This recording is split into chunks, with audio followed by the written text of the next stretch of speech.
एक और फर्क समझ लेना, गीता समझने में सबने मार खाई, उसका सबसे बड़ा कारण मैं बताता हूं कि कृष्ण इकलौते और नवीन है, एकमात्र पूर्ण अवतार है, लेकिन उसका इतिहास किसी ने नहीं पढ़ा, उस व्यक्ति की तरफ किसी ने झांका ही नहीं।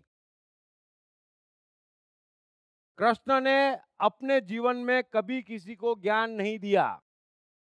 एक इंस्टेंस बता दीजिए कि कृष्ण ने किसी को ज्ञान दिया, सवाल ही नहीं उठता। वो उद्धव को गीता कही ना, ये कही ना, किसी को कुछ नहीं कही, जिसकी जो मर्जी आए लिख लो, फर्क नहीं पड़ता है। कृष्ण ने एक ही गीता कही, वो भी मजबूरी में, एक ही बार ज्ञान की बात कही, वो भी मजबूरी में। तो कृष्ण का इतिहास याद रखना पड़ेगा आपको अगर गीता समझनी है, कि कृष्ण ने किसी से कभी ज्ञान की बात नहीं की। दूसरा, कृष्ण हर प्रकार के युद्ध के जीवन भर खिलाफ थे। कृष्ण ने एक ही युद्ध मथुरा में करा था जरासंध से, जब यहां पे भी सेना थी और वहां पे भी सेना थी, और जब उसमें काफी मौतें हुई। उसके बाद में कृष्ण ने पूरे जीवन दो सेना का युद्ध नहीं करा, ये कृष्ण का इतिहास है। तो जो कोई कहता कि कृष्ण के कारण महाभारत हुई, कृष्ण ने अर्जुन को चढ़ाया, वो कमाल की बात कहता है। अरे इतिहास है कृष्ण का, आप उसको देखें। गीता भी चिल्ला चिल्ला के कहती, और वो युग ही मदिरा, नृत्य, झगड़े और ऐसा ही था, और कुछ था ही नहीं उस युग में। हमेशा इतने युद्ध, और कृष्ण ने जीवन भर युद्ध टाले। जहां देखो वहां युद्ध का वातावरण बनता था। कृष्ण का जीवन देखें। अगर द्रुपद अर्जुन का दुश्मन हो गया था क्योंकि अर्जुन ने द्रुपद का अपमान किया था, उनके और द्रोण के झगड़े न हो, इसलिए कृष्ण ने चक्री करके अर्जुन का विवाह द्रौपदी से करवाया, युद्ध रोकने के लिए। तो कृष्ण पे कोई युद्ध का ब्लेम करता है, वो नादान है, वो जानता ही नहीं। कोई ये कहता है कृष्ण का ज्ञान देने में इंटरेस्ट है, वो गलत बोलता है, उसको मालूम ही नहीं है। कृष्ण ज्ञान देते नहीं क्योंकि पूर्ण ब्रह्मचारी है। और फिर ये भी नया शब्द ब्रह्मचर्य, ब्रह्मचर्य का स्त्रियों से कुछ लेना देना नहीं है। ब्रह्मचर्य का अर्थ होता है ब्रह्म जैसी चर्या। कृष्ण अकेले हैं जिसकी चर्या ब्रह्म जैसी है। कृष्ण कभी ज्ञान नहीं देते, ज्ञान हम अधूरे लोग देते। कृष्ण पूर्ण है। प्रकृति कभी किसी के पास आई, ये सीखो, अहंकार मत करो, ये मत करो, प्रकृति को कुछ लेना देना नहीं, कृष्ण को कुछ लेना देना नहीं। गीता मजबूरी में निकली है, इस बात का इतिहास आपको ध्यान रख लेना। दूसरा पॉइंट है अर्जुन। अर्जुन का भी अपना इतिहास है। जीवन भर राज्य उसको चाहिए था, कौरवों से झगड़ा उसने किया था, कौरवों को दुश्मन वो मानता था। ये अर्जुन का इतिहास है। वो कृष्ण को मारने खड़ा हुआ, ये अर्जुन का इतिहास है। अर्जुन को राज्य के अलावा कुछ नहीं चाहिए था, ये उसका इतिहास है। और ये महाभारत हुई तो अर्जुन के कारण हुई, कृष्ण के कारण नहीं हुई। अगर महाभारत जीत के किसी को कुछ मिलना था तो अर्जुन को मिलना था, कृष्ण को नहीं मिलना था। तो ये बातें हमें समझनी पड़ेगी अगर आपको गीता समझना चाहते। वैसे ही महाभारत का भी इतिहास है, उसका तीसरा एंगल है, बड़े ध्यान से समझना। ये एक दिन में नहीं हुई है, धीरे धीरे टुकड़े में फैली है।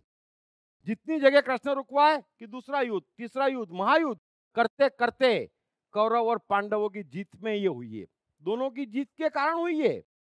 द्रौपदी हंसती नहीं तो महाभारत नहीं होती, कौरव उनको मानने का प्रयास नहीं करता तो महाभारत नहीं होती, पांडव को राज्य नहीं चाहिए होता तो महाभारत नहीं होती। इसमें कृष्ण कहां से आ गए? ये महाभारत का इतिहास है। और आखिरी में जरासंध जब चक्रवर्ती सम्राट बनने गया, तब जाके ये महाभारत की नींव डली। तो इतिहास किसी ने पढ़ना नहीं, इतिहास किसी ने देखना नहीं, और गीता पे लिखना, गीता पे बोलना, कृष्ण का जीवन पढ़ना नहीं, कृष्ण पे बोलना।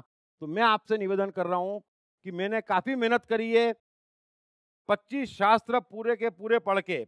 आप समझ लेना, मैं इसलिए कह रहा हूं कि मैं जो भी बात करता हूं जवाबदारी से करता हूं।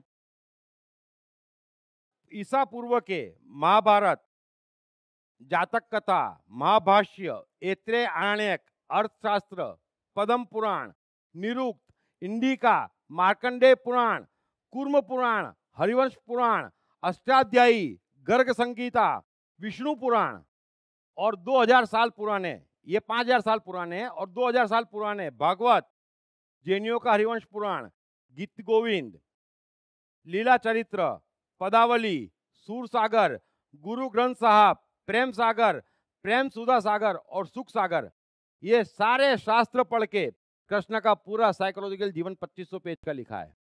इसलिए ना तो कृष्ण के जीवन पे कोई मुझसे डिस्कस कर सकता, ना गीता पे। ये गलत बात करते हैं।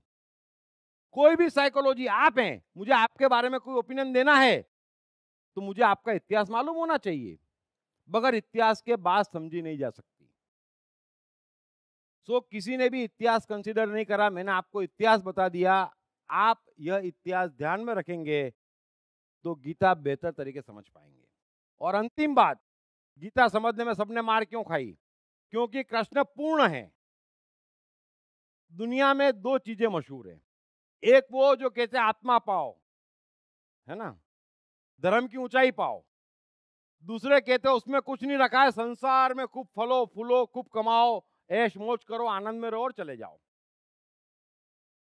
और इन दोनों में सदियों से संघर्ष है। कृष्ण अकेले एक ऐसे व्यक्ति हैं जो तीसरी कैटेगरी में आते हैं। वो कहते हैं कि भीतर आत्मा होना चाहिए और बाहर संसार होना चाहिए। किसी को भी ठुकराया तो आप आधे हैं, इसलिए कृष्ण को हम पूर्ण कहते हैं। कृष्ण का पूरा संसार है, अनगिनत शादियां, अनगिनत बच्चे, अनगिनत प्रेम है, 56 भोग भी खाते, श्रृंगार भी करते, इत्र भी लगाते, कपड़ों का भी शौक, हथियार भी चलाते, रथ भी चलाते हैं। संपूर्ण व्यक्ति हैं, व्यवसायी हैं, खुद द्वारका बनाई, राजा हैं, सब कुछ है कृष्ण। क्योंकि संसार छोड़ा तो आप आधे हैं, संसार में रहो और आत्मा छोड़ी तो भी आप आधे हैं। इसलिए कृष्ण को समझने में और गीता समझने में सबने मार खा ली।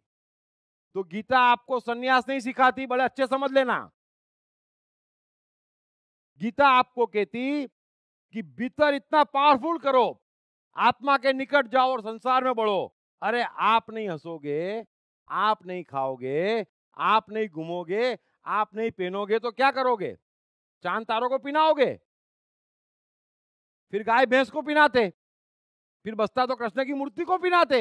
अरे आप पहनो ना भाई, सीधे सीधे आपके लिए बना है, तो खाओ पियो मौज करो, कोई दिक्कत थोड़ी है। सो कृष्ण पूर्ण है। और बड़े अच्छे समझ लेना, अगर कृष्ण को समझना है, गीता समझनी है, तो आपके कोई शास्त्र, कोई धर्म, कोई व्यक्ति, कोई जादूगर, कोई महान, कोई दूसरा काम नहीं आएगा। क्योंकि दुनिया में दो शिक्षा है ना। एक वो है जो महल में पैदा हुए और जीवन जंगलों में काटा, है ना। मुझे नहीं लगता किसी को उसकी जरूरत है। कृष्ण क्या सिखाते? कारावास में पैदा हुआ और सोने की नगरी द्वारका बनाई है। गाय चराता था, गरीब था, और 7 राजकुमारियों से शादी करी। ये कृष्ण सिखाते हैं। My Life in My Words, Krishna, a research-based story of Krishna's entire life. I am the mind, the master key to achieve anything you want. Deep Talks Bhagavad Gita by Deep Trivedi. 18 chapters of wisdom by the renowned author Deep Trivedi. Available on atmanistore.com and all other leading bookstores and e-commerce sites.